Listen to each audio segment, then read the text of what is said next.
Aujourd'hui, on va vous parler un petit peu de photos et de vidéos pour mettre en valeur vos figurines. Et on va en profiter pour tester une lampe que nous a fournie Ulanzi.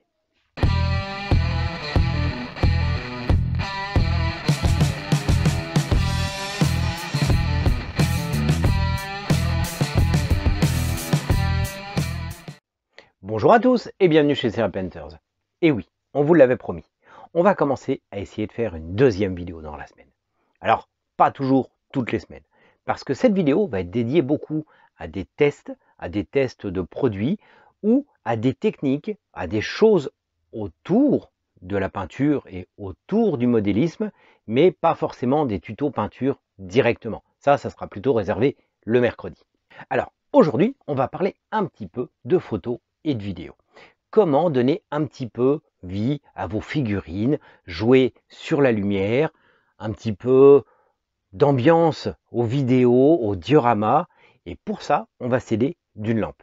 D'une lampe qui nous a été fournie par Ulanzi, qui nous a contactés en nous disant qu'ils avaient une lampe qui pourrait être très adaptée à ce qu'on fait, aux figurines, et qui peut mettre en scène pas mal de choses. Donc on s'est dit pourquoi pas, ça vaut le coup de tester, voir ce que ça peut dire, et on va en profiter un petit peu pour vous montrer comment on peut prendre des photos ou des vidéos et un peu comment on travaille.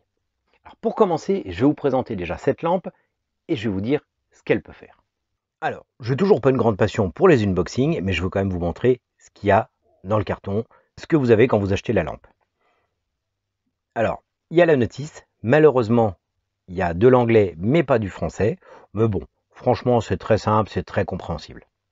On a la lampe à proprement dit, qui est pas très grande au final, avec le trépied, très costaud, mais pareil, pas très grand, et tous les embouts.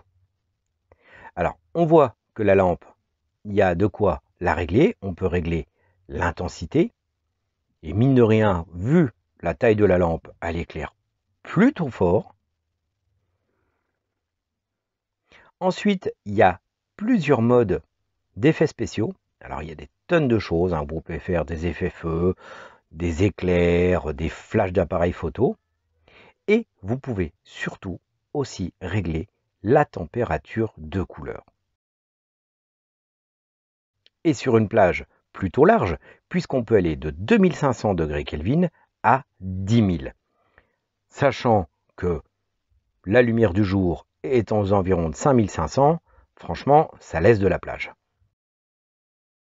Alors les embouts se changent aisément, le clip se met tout seul, il n'y a aucun problème. Alors la voilà une fois montée. C'est pas très grand, mais ça pulse. On peut voir que la variation de température de couleur change énormément la perception de ce qu'on voit.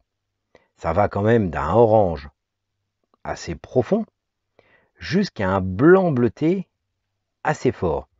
Et la figurine paraît vraiment très différente selon l'éclairage. Alors, en plus, les effets vont nous permettre de prendre pas mal de choses. Bon, comme vous voyez, notre studio photo, au final, c'est le coin de notre bureau.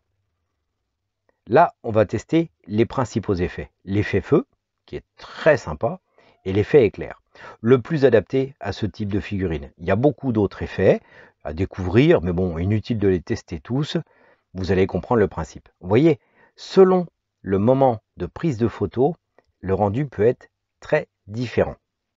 Bon, vous avez vu, hein, la température de couleur, ça change énormément de choses en prise de photo ou de vidéo.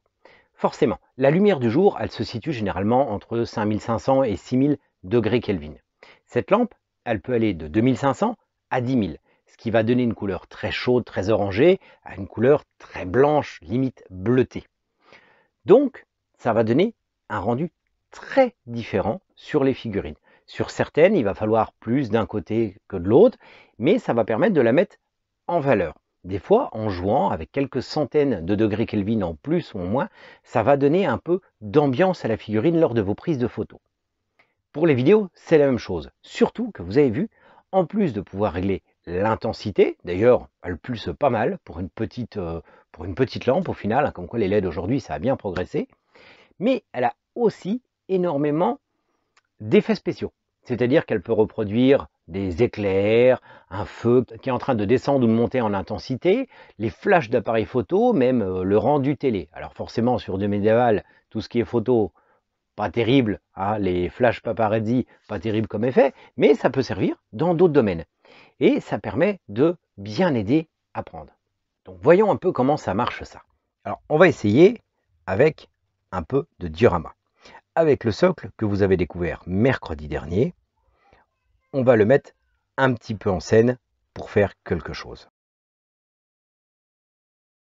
Alors pour ce style d'exercice, je vous conseille déjà de faire plusieurs tests d'éclairage pour que ça donne de plusieurs côtés pour voir le rendu final et des tests avec votre appareil photo que vous mettrez sur trépied et si possible avec un déclencheur à distance pour éviter de le faire trembler.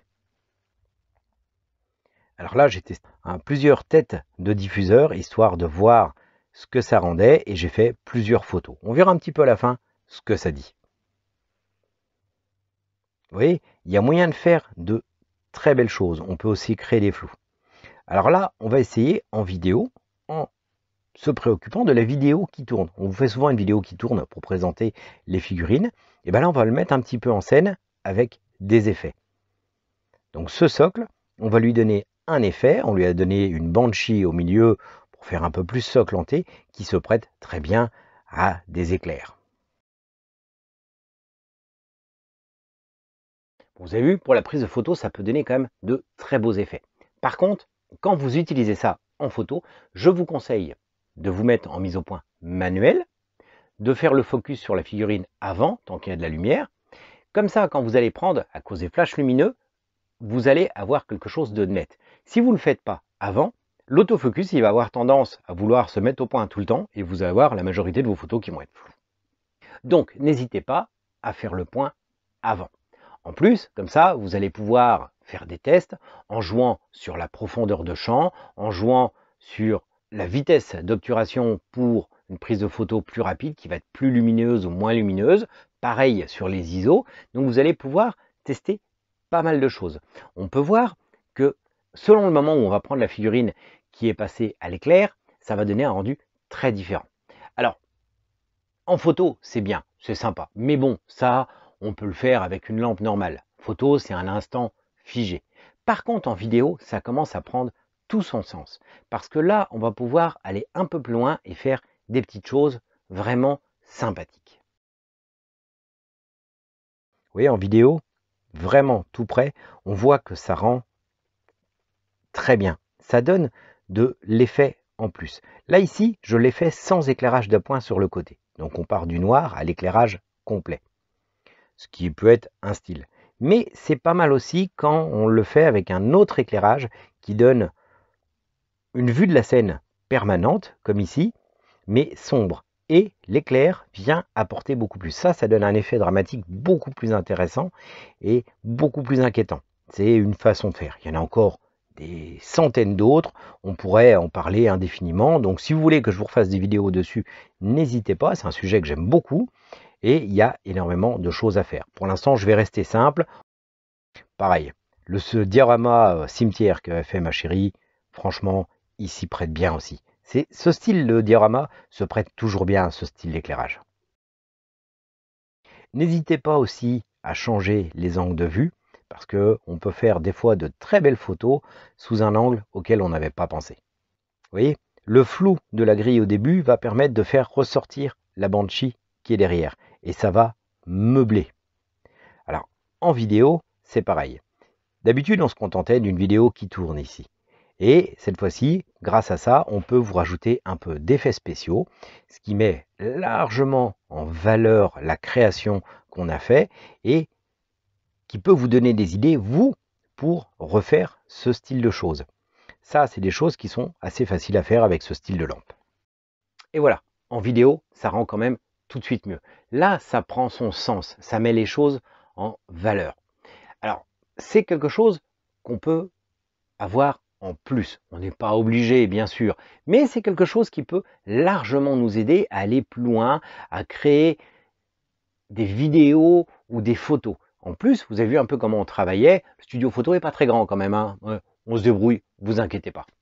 Alors cette vidéo fait écho à une première vidéo qu'on avait fait il y a longtemps sur la prise de photos simplifiée au téléphone portable pour les gens qui ont très peu d'équipement, avec un peu de lumière et un simple portable. D'ailleurs, si vous voulez voir comment on faisait, parce que ça rend de très belles photos, je vous redirige dessus.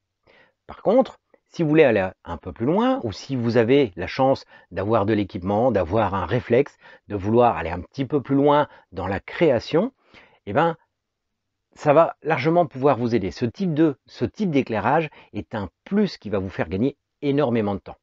D'ailleurs, si vous êtes intéressé par la photo et la vidéo de la mise en scène de figurines, n'hésitez pas à me le dire en commentaire. Je vous referai probablement une ou deux vidéos concernant, une concernant la photo, une concernant la vidéo, avec comment aller un peu plus loin, les réglages, un peu d'explication sur la profondeur de champ, sur la luminosité, sur la vitesse. Tout ça, je pourrais en parler un peu plus. Pour l'instant, je reste assez sommaire.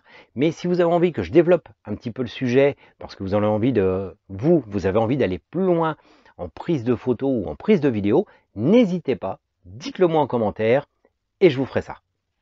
En attendant, ça vous change un peu. Ça reste toujours dans le domaine de la figurine, mais pour une fois, c'est pas un tuto peinture, hein, c'est la deuxième vidéo de la semaine. On va y faire pas mal de tests comme ça. On va parler un peu de tout ce qui est autour, de tout ce qui nous aide, en testant aussi des produits. On vous a déjà testé des lasers, on vous testera peut-être un de ces quatre des imprimantes, quoi qu'on a une chaîne dédiée aux imprimantes 3D. Pour ceux qui ne le savent pas, Serial Printer est déjà en ligne. Vous avez une vidéo tous les dimanches à 10h30. Maintenant, cette deuxième vidéo de la semaine, elle a été rendue possible grâce à vous, grâce à tous ceux qui nous aident en contribuant sur Tipeee pour qu'on aille encore plus loin. D'ailleurs, je veux remercier tous ces gens qu'on voit apparaître autour de moi. Merci beaucoup pour vos contributions. C'est grâce à vous que la chaîne se développe. Et d'ailleurs, à propos de Tipeee, je pense qu'on va y rajouter quelques petits trucs.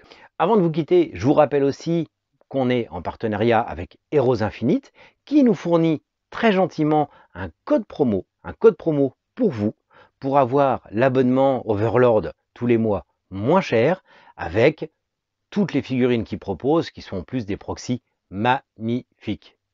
Je vous remercie en tout cas d'avoir regardé cette vidéo un peu différente. Comme je vous ai dit, n'hésitez pas, laissez-moi des commentaires si vous voulez qu'on aille un peu plus loin dans le domaine. Et moi je vous dis à mercredi.